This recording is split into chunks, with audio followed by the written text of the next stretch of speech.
Well, hello everyone. Welcome. Welcome to the Frog and Fiddle, to the Tasting Notes first live podcast with me, Bryn. And me, Jaff. We're miles away from you. We've never been further. 50 feet down there is where the camera is. It's like staring into a black hole with a very small screen at the end of it. Staring into the abyss. It is. How are you? I'm very well. I mean, this is a bit different, isn't it? I know, this is quite fun. Quite enjoying this. I can't already. believe you set it up. I know. I'm impressed. Just blagged my way through it, as I often do. Yeah, well, we're here in an iconic venue We are. on a stage that we've played on, both of us. We've got lovely lighting, It's beautiful. We have a fan. which I'm quite happy about, to be honest. Yeah. It's We a have one sticky- fan at least. We will be keeping an eye on the comments as well, so if you guys do want to heckle us, then feel free. Yes, I see that Abby has said it was quiet, but it's good now, Fantastic. so you can hear us. That is good news. Excellent. So yeah, we're in the Frog and Fiddle, We are. which, as you said, we've both played numerous times. We have. It's in Cheltenham, for those who don't know that. It's really the only proper venue in Cheltenham, and it is iconic. Well, apart from the town hall. Well, yes, but I don't think they'd have us. No, it's a little bit big in there. Yeah, it'd be a bit weird. Yeah, it would be very strange. I mean, they've had some phenomenal bands come through here through the years. I mean, the Frog. I don't know how long the Frog and Fiddle's been going. Actually, Established in 1998. right, that's fine. Big letters up there, Jaff. That's a number, not a letter. Sorry. Damn it, now we both look stupid. 1998. Okay, So a fair while. so 27 years. And I mean, I wrote down some of the bands they've had through here. They've had Killing Joke, obviously. I didn't get a ticket. I did not get a ticket either. They've had Soft I Play. tried, but I didn't get one. I didn't try. When was that? That was just after lockdown.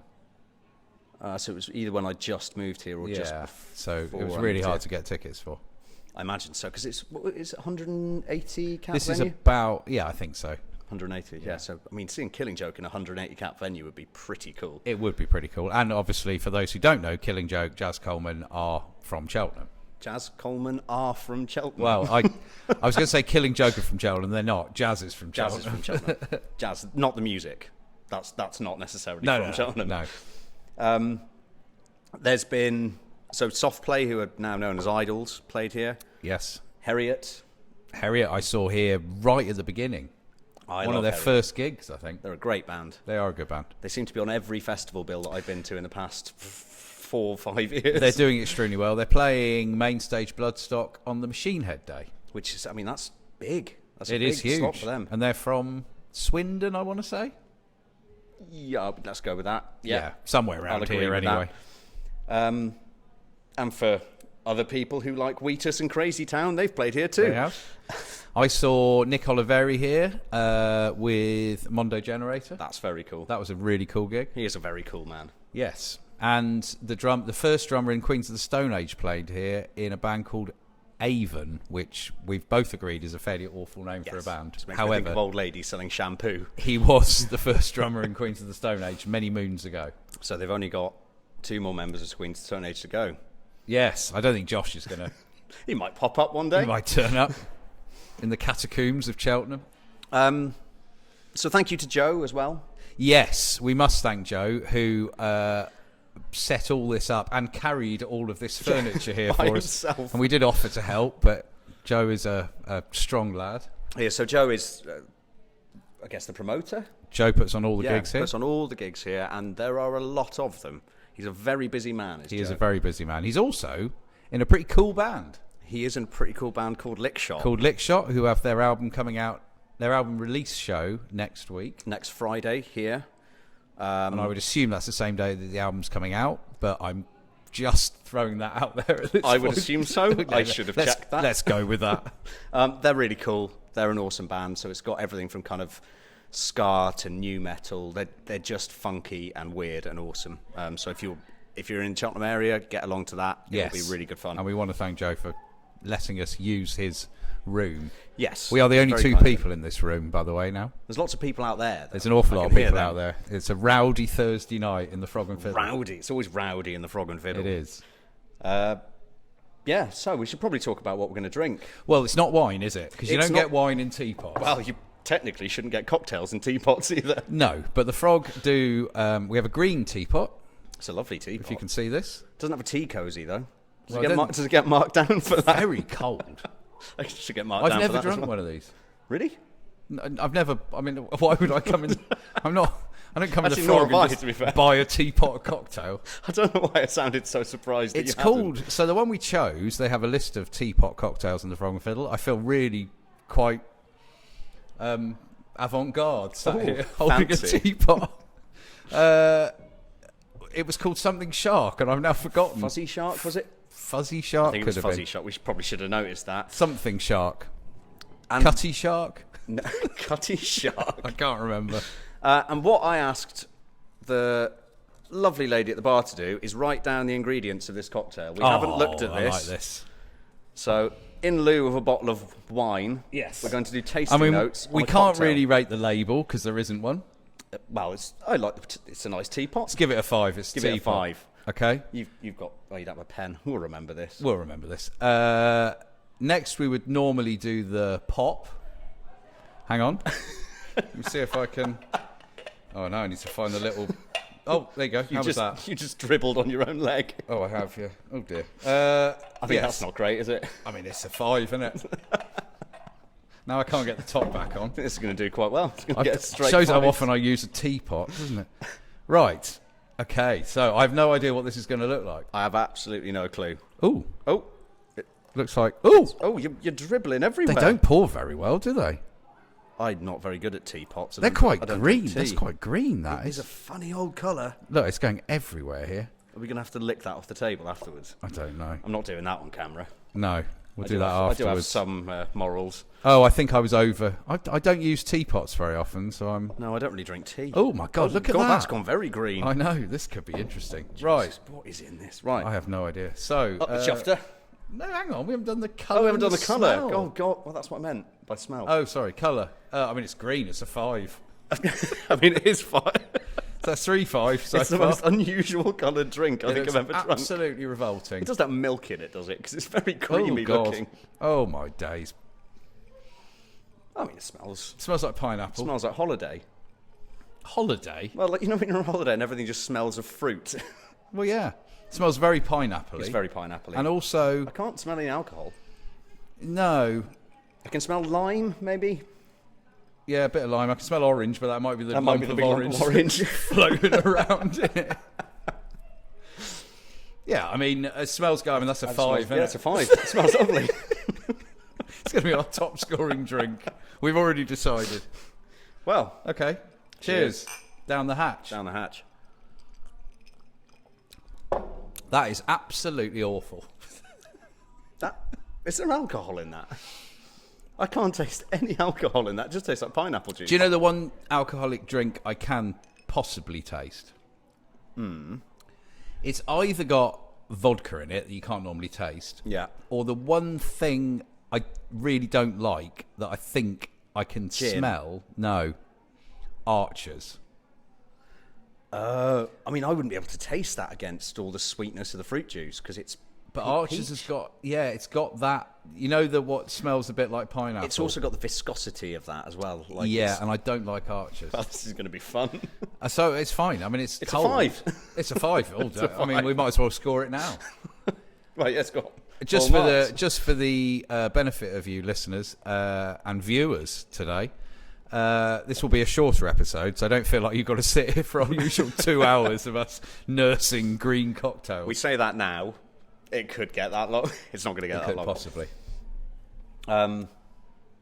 That's all right. It's inoffensive. I would say there's probably rum in it. Okay. Are we going to do this bit? We might as well do it at the May as beginning. well do it haven't we? now. Yeah, I reckon there's rum. Okay, I reckon there's Archers, pineapple juice, and something else. Blue curacao. Oh, interesting. That's what I think. 'cause That's probably what would the make colour. it green. Yeah. Yeah, so I think there's rum, curacao, pineapple, and lime. Okay, I say Archers.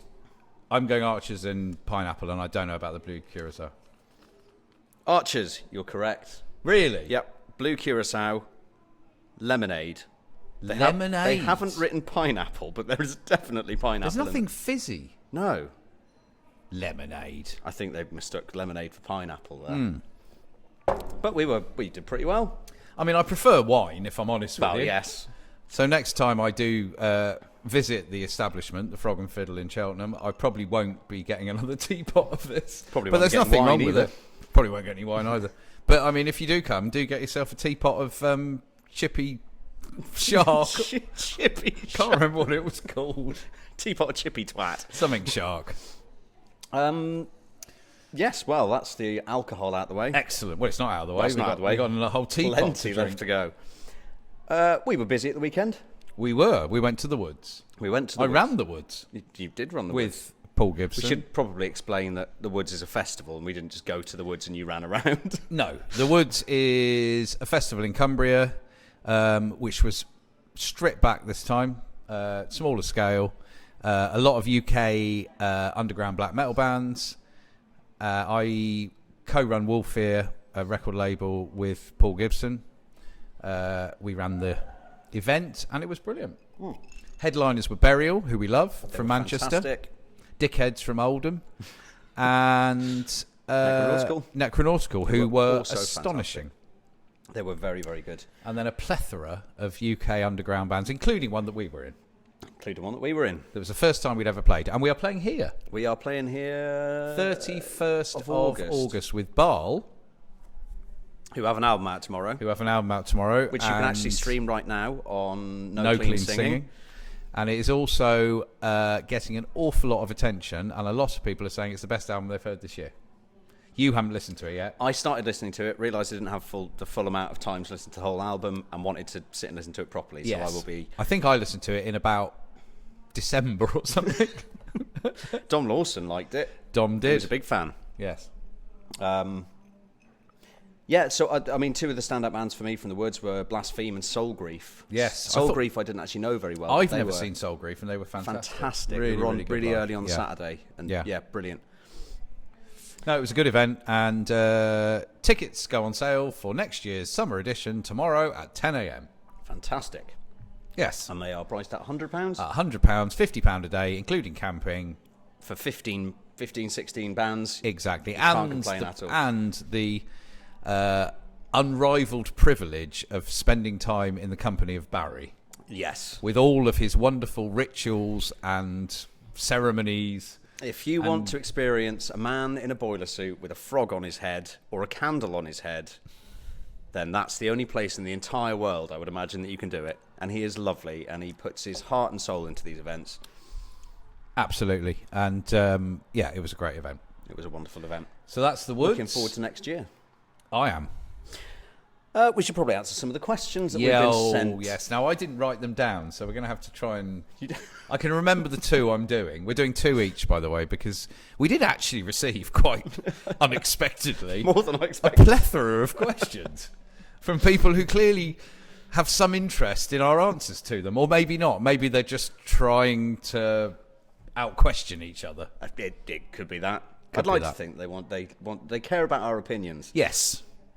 I'll kick it off. So, the first question that I picked was, what band gave you that standout moment that music was going to be a massive part of your life? Ooh. So I got a couple of these. Oh, have you? It's very extravagant, Bryn. Well, I guess the first one's not really a proper answer to that, but it's I remember when I was really, really young, I spent so much time watching Jethro Tull VHS tapes. Okay. And Showing your age now. But I just loved the theatricality of it, and I was instantly drawn to it. Yeah. But I think... Did you enjoy the year when they won Best Metal Album one of the greatest moments in music? Metallica looked devastated. I don't think they've ever got over it. No, they haven't. But I think my actual answer to that is when I heard Nimrod by Green Day. Specifically Nimrod. I thought you were going to say by Elgar, By Elgar. who was actually from Cheltenham, weirdly. Was he? No, Elgar wasn't. It's Well, Holst. that was a rubbish fact. Sorry about that. Yeah, I Get think your facts right, Jaff. I think when I heard Nimrod, up until that kind of point, I'd been listening to loads of really great music, but it was like my parents' music. Yeah.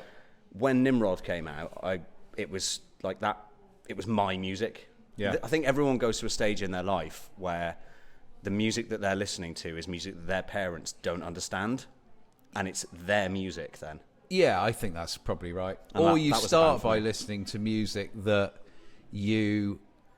somebody gives you.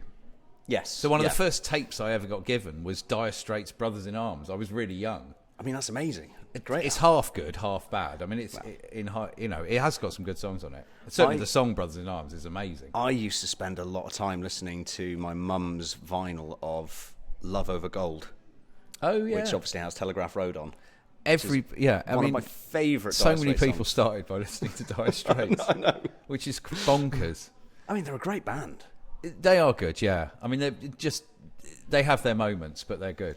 Yeah, I mean, there's some Yeah. utter dross. But Yeah. So that was mine. I mean, Pose the question to you, sir. I've got lots of answers.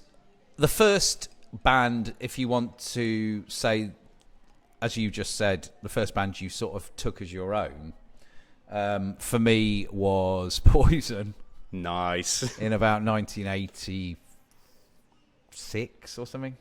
Said I was showing my age. You're showing your age. Well, I thought they were all women, and I fancied them. Look what the cat dragged in. I was like, oh yeah, like this. cool. Yeah. Turns out no. However, they were my gateway band into. Guns N' Roses and all Well, yeah, these things. Metallica was straight after that, really, because I remember a friend of mine saying, "Why are you listening to that shite?" and gave me "Kill 'Em All" on tape, and that was the beginning of the end, really, or the beginning of the beginning. Beginning of the beginning. Yeah, not to quote It's like your origin recent, story. recent Sabbath show. It's your origin story.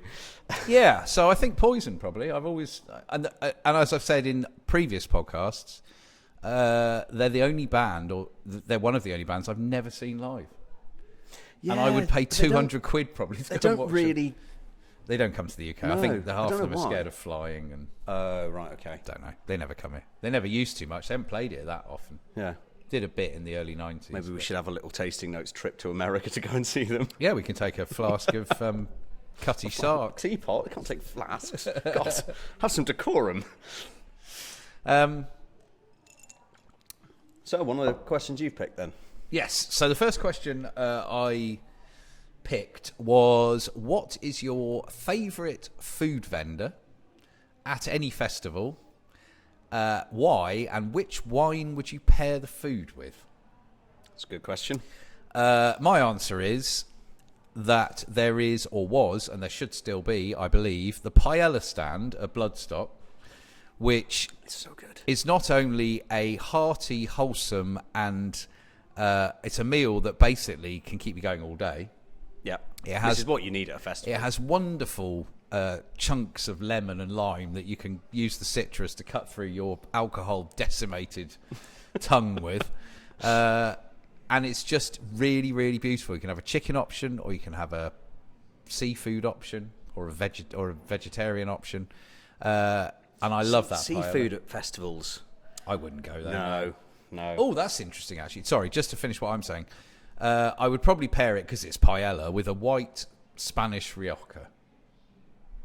Lovely. A nice Spanish Nice. meal and drink mid festival. Nice crisp wine with crisp lime. One thing I will just throw in is I did see a post recently, last couple of days, where Bloodstock are doing a hottest curry challenge I saw that on, on the the Friday Friday night. I mean, ludicrous. who would be stupid enough to do that? No, I know. I saw that as well and instantly thought that, like, I mean, you need That's just when bad you eat news. very hot curries, you do potentially need some sort of creature comforts. yes. Yeah. A flushing toilet. A flushing porcelain toilet. and a bidet to cool your arsehole down. No, so I won't be doing that. No, thank you. Anyway, what was your answer to the food question? My answer, I toyed with a couple of them, but the one I'm going to go with is the tacos at Arctangent, because they are so good. They're they're soft tacos, and they're covered in like a Mexican-style gravy and cheese, and I would pair it with a Chilean Malbec, Oh, you're very suave, you are. because you want something quite hearty with it, but you don't want like a really dry No. French red wine. You want something with a bit of oomph, but Yeah, no, Yeah. I get that. Very That's- nice. oh, it's making me hungry now. I haven't eaten yet. Nor have I. Mine, we've got a meal in a glass here. I mean, only if you eat the orange. I must say, actually, It's all right. It's improving. It's not too bad. I'd still like my first wine, glass. but... You what, sorry?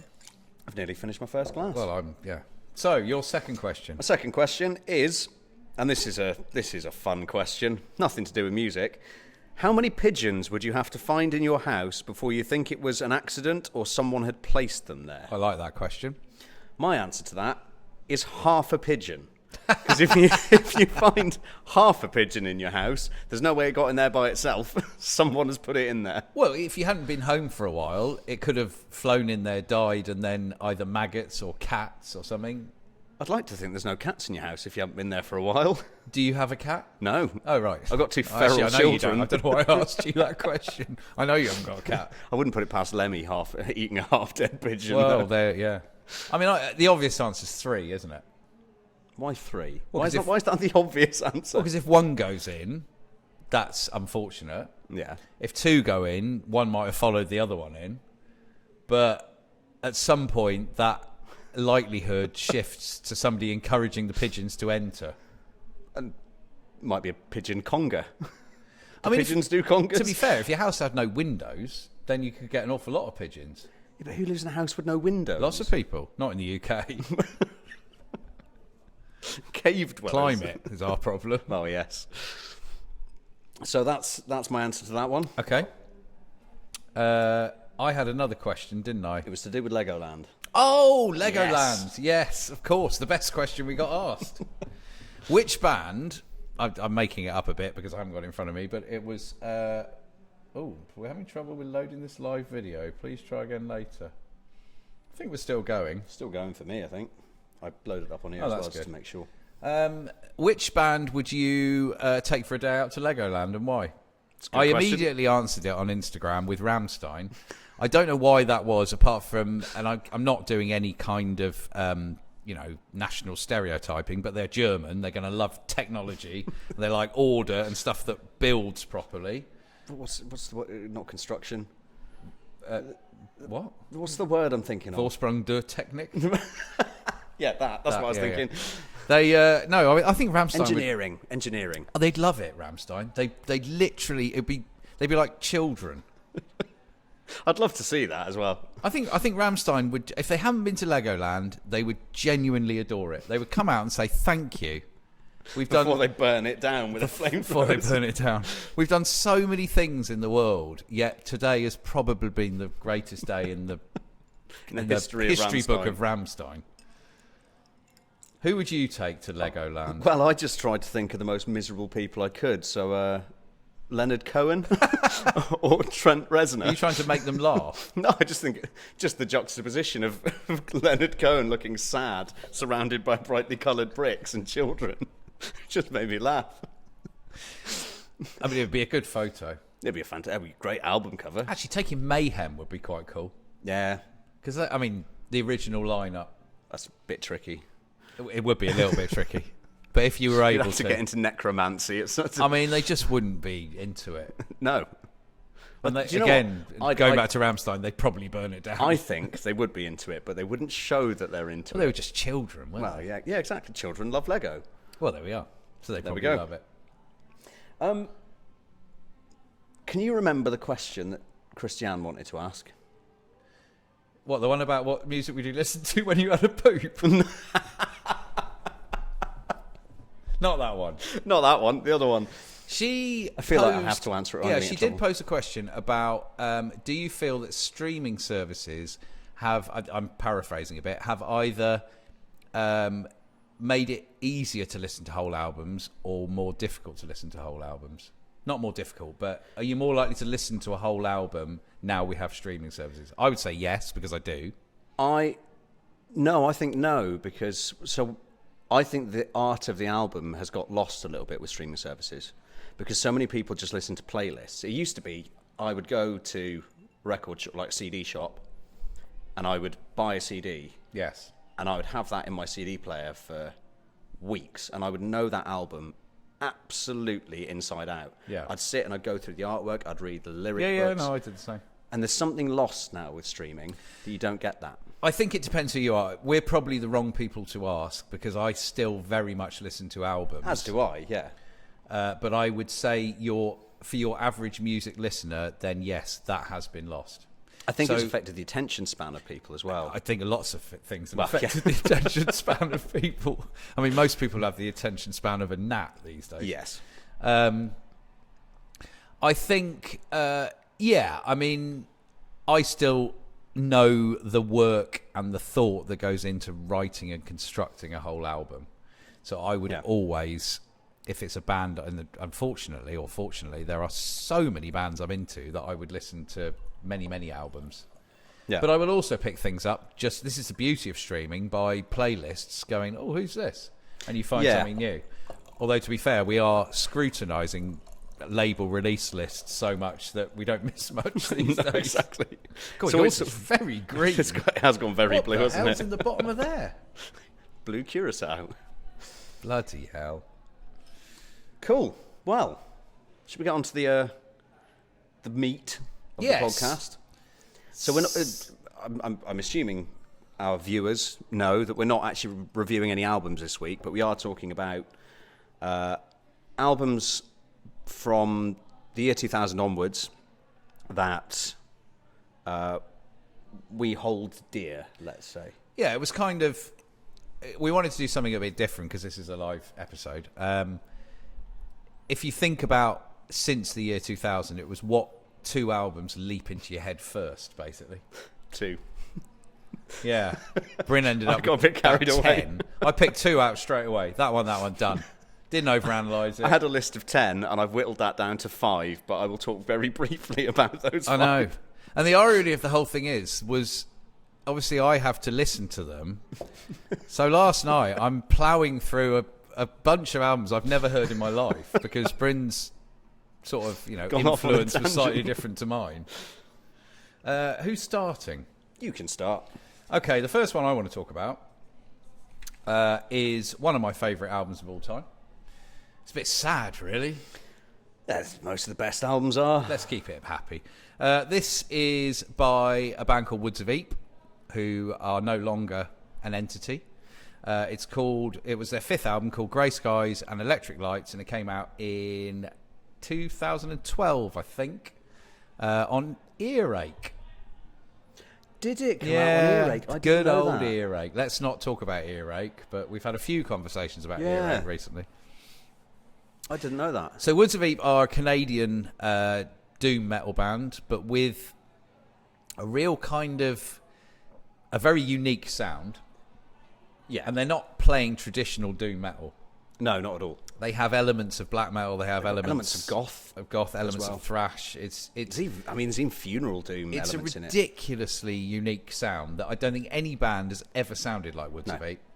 The frontman David Gold, I think, and continue to believe, was a one of a kind musical genius. To be honest, he died shortly before this album was released. He was involved in a road incident, shall we say, and sadly died. So this album was released posthumously. I can't say it. Posthumously.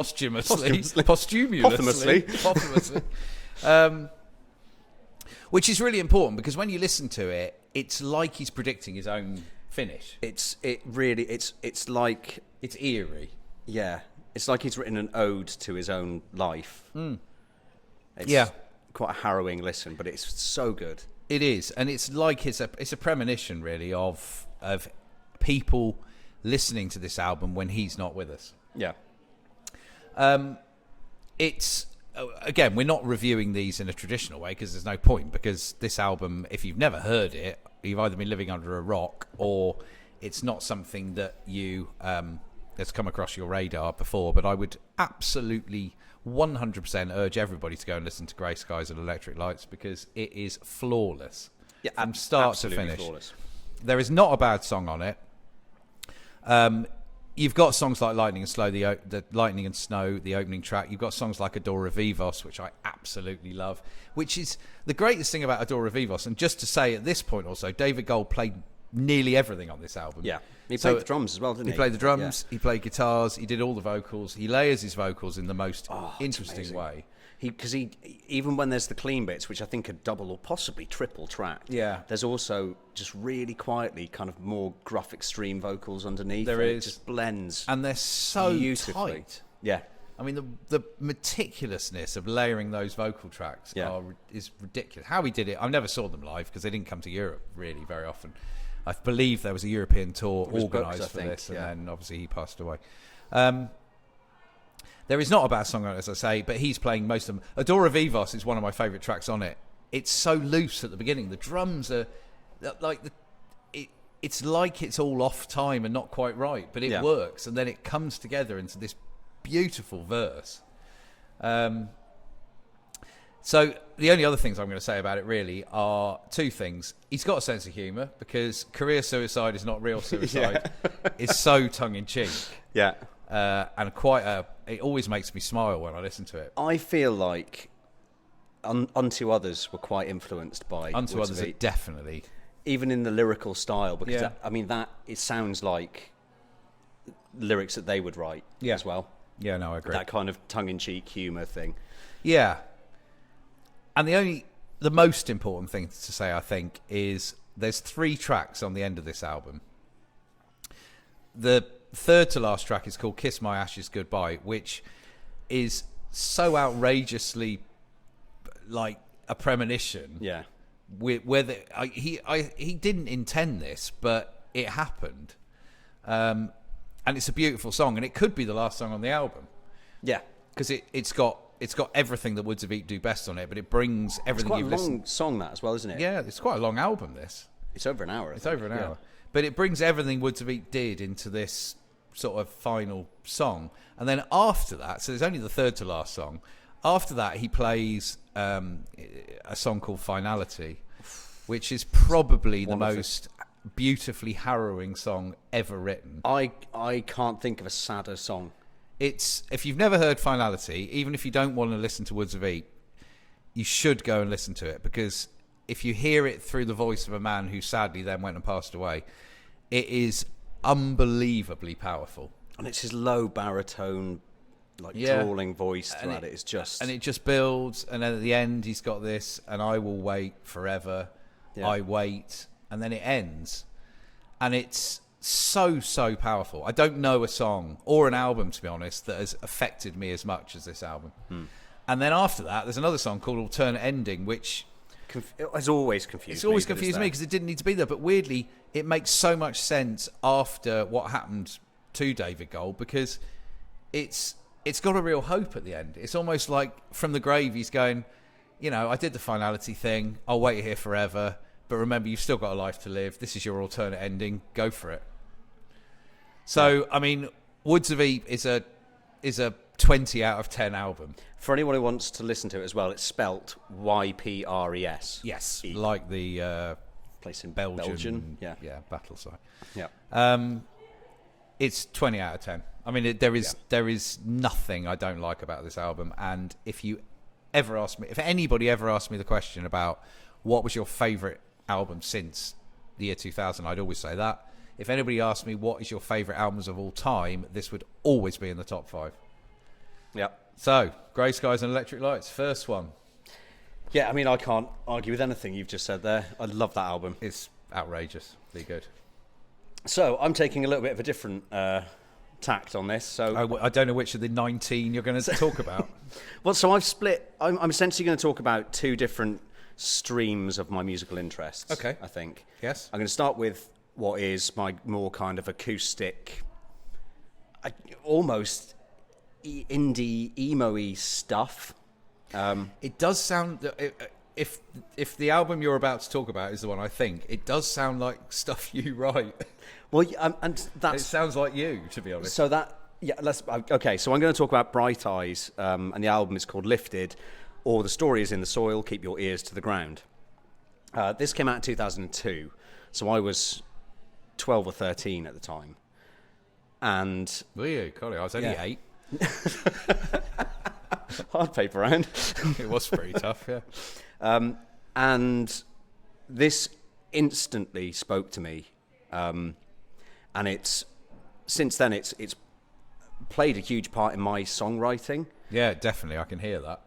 The one thing that stood out to me is he is such a good lyricist, and he was young. He was like 20 when he wrote this album. I think he started. So the guy's called Connor Oberst. He started writing and recording music when I think he was 13 or something like that. He had his own label that he started when he was like 15 and started putting out all his own stuff. And it, being the age I was kind of like, wow, that's so achievable. He's not much older than me, and he has this incredible knack of, even being at that age, of just observing the world from like an old person's eyes and just seeing the kind of contrasting and like contradicting things in society. Yeah. So I'd never heard this album till today. And what did you think? It's it's not your usual kind of It isn't, thing. but I really liked it. I think the lyrics work great. Yeah. I think the clever, creative song titles and decisions within the music work well. Yeah. It's quite long. There were parts that did lose me. Yeah, it's about an hour and 10 minutes, I think. You can hear the echoes of early emo sometimes. Yeah, I mean, even the song titles. So this is before you got all those bands like Fall Out Boy and Panic at the Disco and all that, but they all have these stupidly long-winded titles, and it all stemmed from this. Yeah, it did. And it's got the theatricality of like My Chemical Romance, Black Parade, that type of thing. Yeah, definitely. So he does have this really theatrical. He's got little skits that he has at the ends of some of the songs, and I think most of his albums, they start the opening track is like a long recording of someone talking, or it's him doing like a monologue or something. So it is very theatrical, but it's the reason I picked this one is A, because it was that time and it was the first one that I'd heard. Yeah. And B, because it's so lo-fi in places. Yeah. But then it can go from a really lo-fi song to something that's got like fiddles and really well recorded, and it's just a really well put together album. It feels quite live, a lot of it. Yeah. Which I assume it probably was recorded quite a probably live was. format. I'm going to mention a couple of. Oh, actually, that was the other thing. Is when I was talking about it being achievable, is it's really simple. The songs. I mean, there's a lot of kind of orchestration that goes over that's maybe a bit fiddly, but at the end of the day, every single song on that can be played with basic cowboy chords on acoustic guitar. Yeah. And that's what stood out to me. I was like, shit, I can do that. Yeah. I'm not very good at guitar. I was 12, 13. I've been playing for like 2 years. But it's like, I could write and play this. Yeah.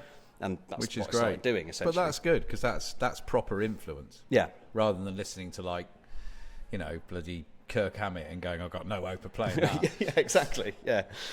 I'm just going to throw some of his lyrics out there. So, I mean, even the first, I don't really count the first track on this as being a track, because it's an 8-minute, very repetitive. It's like some people in a car chatting. Yeah, it's very odd. Yeah. But the second track, Method Acting, the album opens with the lyrics, "There's no beginning to this story as bookshelf sinks into the sand," which is just a really poetic, cool way of starting a record. Yeah. One of my favourites is "In Bowl of Oranges," which is, "And I came upon a doctor who appeared in quite bad health. I said, 'There's nothing I can do for you, you can't do for yourself.' And he said, 'Yes, you can, just hold my hand.'" And that is such a perceptive thing. What a lovely doctor. I know, what a lovely doctor. Yeah, and then another one from "Let's Not Shit Ourselves," which is a great song title. Let's Not Shit Ourselves. Yeah, I like that. Got some stars. I did do a bit of starring on this. Starring? Yeah, I did some starring on this for the "Let's Not Shit Ourselves." But again, it's a really perceptive lyric. A mother takes loans out, sends her kids off to colleges. Her family's reduced to names on a shopping list. Yeah, it's just so good. The certainly the lyric writing is genius on a lot of this album. Yeah, and that's what stands out to me on that album. Yeah. And I'm going to very briefly now mention Frightened Rabbit, who is they are a Scottish band, and they released an album in 2008 called The Midnight Organ Fight that speaks to me in a very similar way, and I couldn't really pick out of these two, but again, it's lyrically, it just absolutely slaps me. It's very Scottish, and I didn't enjoy it as much as I did Bright Eyes. It is very Scottish. But that's nothing against the Scots. What's that? Hang on. It wasn't so much my thing. But that's, again, it's got some phenomenal lyrics. I mean, to love a modern leper on his last leg is... Yeah. He was such a good lyricist, so he unfortunately died as well. Oh, we've got a bloody theme going tonight. It's all jolly, isn't it? Oh, to be fair, my second release, they're all still alive. Hooray!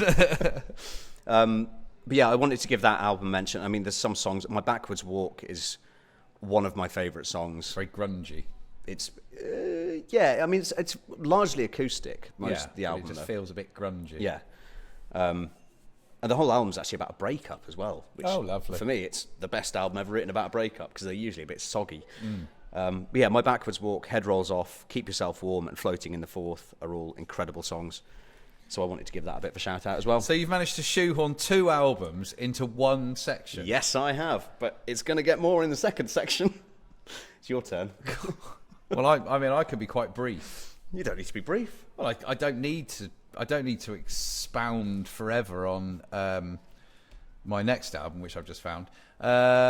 My second album that has pricked my ears up more than anything else since the year 2000 is the 2017 album from Primitive Man called Caustic or Caustic, depending on how you want to say it. This came out on Relapse. It was their second full-length album. They released Scorn in, I don't know when, 2013, 14 or something. Then they brought out Caustic, however you want to say it, that really put them on everybody's radar. It's a long album, this. It's an hour and 17 minutes long. We picked a lot of long albums and here. There's a lot of long songs on it, and you never realise when you're listening to it how long it is. It's got that mesmeric thing, though, doesn't it? It is so compelling. It's like a spiritual listening experience. You lose yourself in what I can only say is the most unmatched aggression in any doom sludge, extreme doom sludge band that has ever existed. Nobody I know has ever really convincingly replicated the full sound with Ethan McCarthy's vocals off Primitive Man. No, I'll agree with that. They are astonishingly heavy, devastatingly heavy. The heaviest band, if anybody goes, what's the heaviest band? You can't get heavier than Primitive Man. The sheer weight. Sun? They're notoriously like they make people pass out from how yeah, but that's just sub bass. They've just cranked sub bass up until exactly. you can't I mean, this is a proper band. Yeah, I know Sun are a proper band, but this is just a band playing normal songs with guitar, bass, and drums, and some layering with some sort of samples. It is ferociously heavy. Yeah, and Primitive Man have never stopped being that heavy. I've had the pleasure of seeing them live numerous times. I remember the first time I saw them was in 2017, so it would have been this tour. And I'd been at Download Festival, and they were playing the Monday night in Bristol at the... Oh, God, what was that? The Old England? We used to promote them. It was a tiny... in Montpellier? Yeah, tiny pub. Fuck me. And I'd just been at Download. They hadn't played Download. They'd just come and done a UK tour. And we turned up there. That's just a pub. Yeah, 5 days of drinking. And I stood there and Ethan McCarthy basically put my liver in the back of my head. I was driving, so I'd been drinking for 5 days at Download. Didn't drink because I was driving. And that's exactly what you want on a hangover. You stand there, you're like, oh my God. And it was, I mean, I was utterly absorbed by it. That is insane. I mean, for anyone who's been to that venue, that is insane that they played there. Yeah, it was crazy. It was bonkers. So, yeah, I mean, this is hugely meditative in a kind of live sense. You can get involved in the sonic waves that Primitive Man just wash over. I mean, Ethan McCarthy's vocals, I cannot speak highly enough of them. He barks better than most dogs. I mean, he's unbelievable. Half Rottweiler. He's unbelievable. I don't know how he does it. I mean, nobody I've ever heard comes close to do an exactly impression what of he it. can do. No, I don't think I can. I just wouldn't even try. It is ferocious. And yeah, I mean, I forget how many tracks there are on. There's probably 12 or so. The last track is a sort of noise track with this weird sort of hypnotic clanging, swinging thing. But But other than that, they stick to form. There's nothing in this album that you go, oh, what are they doing now? And I think that's key, is that they write songs. They do write So songs. a lot of kind of bands that are that heavy and that like mesmeric, they're not. Although they are songs, they're kind of not. They're more soundscapes. Yeah. These are songs. These are songs. Yeah. And the one thing that Primitive Man do the best, and I won't talk about them anymore because I know we're keeping things short, but the thing they do best is they hold back an upshift in tempo until you really can't cope until like anymore, and then they do it. Yeah. And when they do it, it is just such a relief. It's like being waterboarded. It's been held under to the last minute. You do. And suddenly you're like, oh, they've gone. And then, boom, they're back into the absolute wall of sound again. Yeah. So, yeah, I mean, again, 20 out of 10 album. I can't speak highly enough of it. I've always loved it. It got me into Primitive Man. And they basically just bulldozed in and went, you know, all that heavy stuff you listen to, have a crack at this, lad. And I was like, bloody hell. So, yeah, one of the best bands in the world, Primitive Man. Nice. I've only seen them once. Well, you need to fix that. I do. They'll be back soon. They will be. They're actually over here quite a lot, aren't they? They have been. They're due an album because they've only released 3 albums, Primitive Man. They've done a hell of a lot of splits and a hell of a lot of EPs. I was going to say, I thought they'd done more than that. No, they've done loads of splits with like Full of Hell and Sea Bastard, all sorts of people. But they've never done... they've only done 3 albums and they haven't done one since 2020... Oh, God. You got me now. 2 or 3? It might be 4. No, they didn't want to do what I asked you. I think it was 2 or 3. Anyway, they're due another one, so that'll be good. So, yeah. Looking forward to that. Go listen to that as well as Woods of Eat and Bright Eyes. Stick that on in the middle. Palate cleanser. So, on the second part of my musical journey. Yeah, of course. I mean, this is very important, Bryn. So, it's very important to me. I know, I can tell. So, I'm going to talk about my love of Post. What? Post. That comes through the door? Yes, love Post. I don't like Post. Constantly waiting for the Post. Bastard wanting money. Well, no, so I'm going to talk about my kind of journey from post-rock to post-metal. And there's 3 albums I want to talk about. 3? Yeah, but very, very briefly. I've done 2 albums. It's a little journey. It's a little journey. This is outrageous. So, Sigur Rós, who I imagine a lot of people are aware of. I got into them when they released their album. I've never known how to say it because it's just brackets. It's just the image of brackets like that. But you can't really say that, can you? Parenthesis, possibly? It could be, yes. Don't know. Anyway, that came out in 2001, and it was the first time I kind of come across cinematic music that wasn't orchestral. So it was... They had a lot of synths and stuff. That is such a dangerous Fairy colour. liquid. I don't know if you guys can see that, but it looks like a potion. Looks like fairy liquid. If I turn into a duck halfway through this... Sorry, I interrupted your... We can't stop you because you've got about 9 albums to get through. It won't be long. Yeah, so it was my first kind of introduction to cinematic music that wasn't classical. They use soundscapes and stuff, but they do have kind of more common instrumentations. They have guitars and drums and bass. And the vocalist, I love the vocalist in Sigur Rós. So they're from Iceland. Yes. And he's got this... I was going to say Denmark for some reason. I know I went through Sweden, Denmark, Norway. No, Iceland. No, it is Iceland. And he's got this really high falsetto voice that just soars through. And he sings in a made-up language called Hopelandic. And then they released... in 2005, they released Tack. And that was, for me, an absolute groundbreaking album in my kind of musical... Very good album. My musical journey. From the opening bass line of the song Glossally... It's that dum, dum, dum, dum. That sticks in my head. There's times I'm just walking around in my house and that bass line comes into my head. Yeah. And then obviously that album had Hoppy Poplar as well, which has been used on almost every advert ever created since then. Yes. I haven't listened to that album in a long time. That was It's one so that good. you didn't send through for me to. I know. So I need to revisit it. It's stunning. It's absolutely stunning. Yeah. But that then led me to Explosions in the Sky.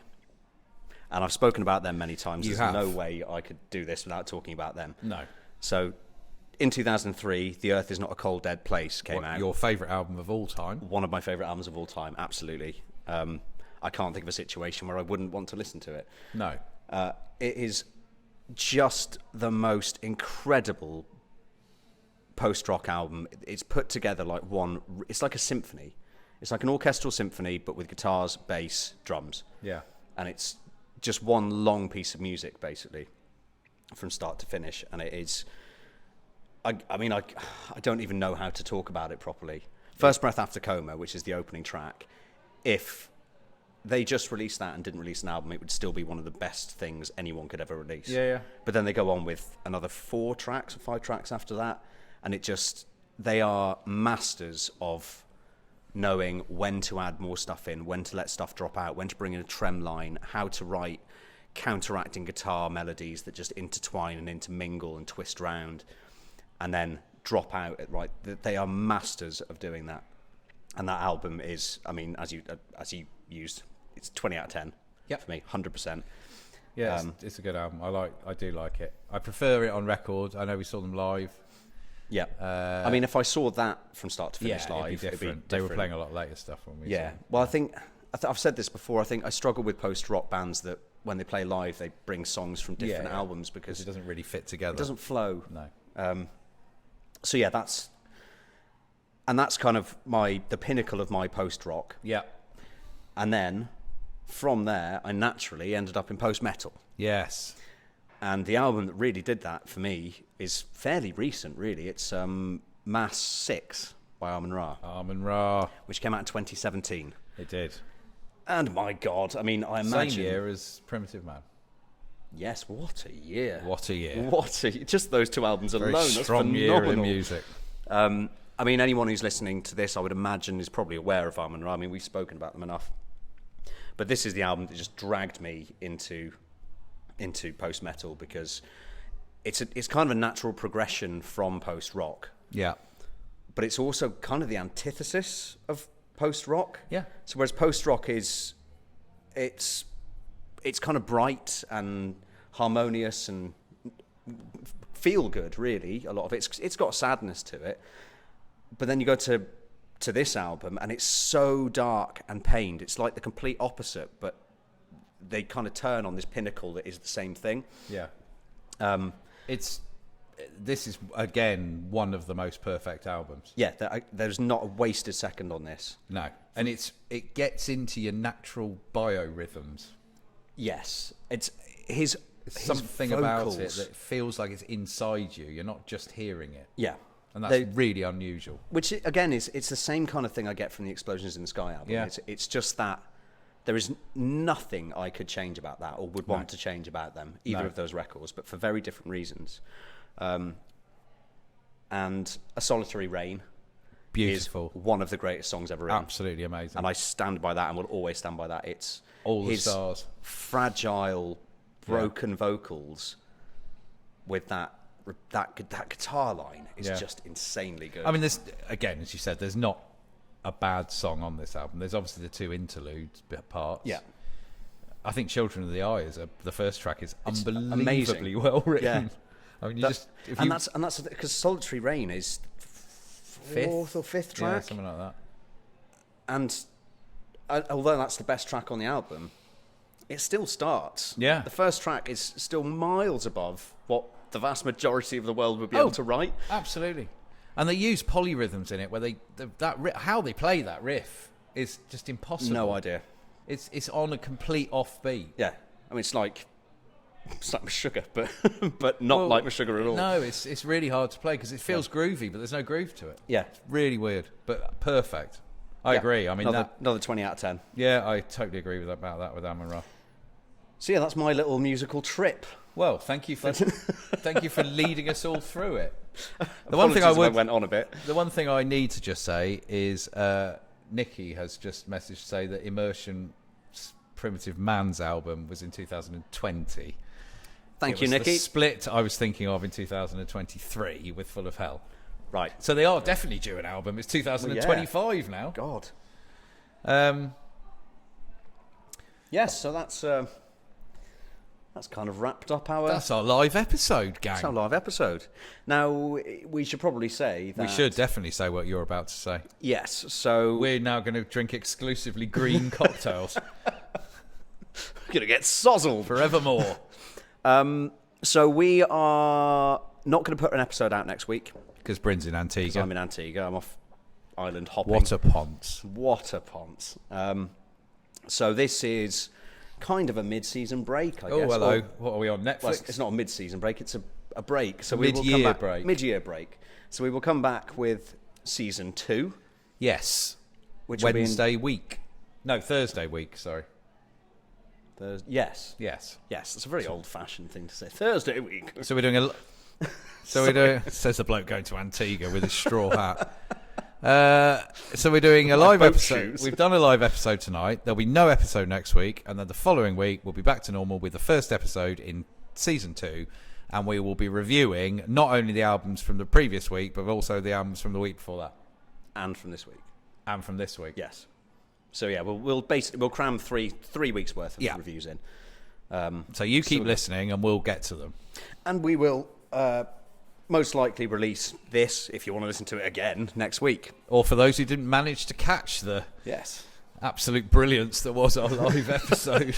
It's been a lovely setting. It's been lovely. It looks quite professional. You know what, we've actually done it in an hour.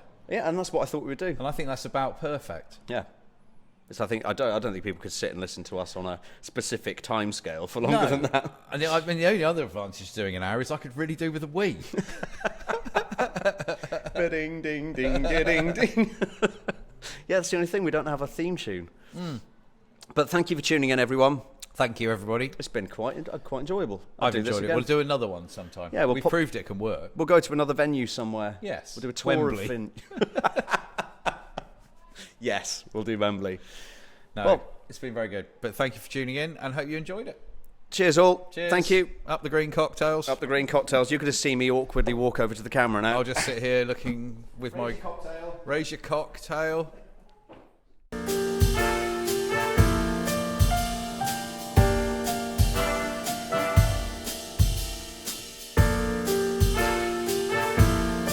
Tasting Notes with Bryn and Jaff.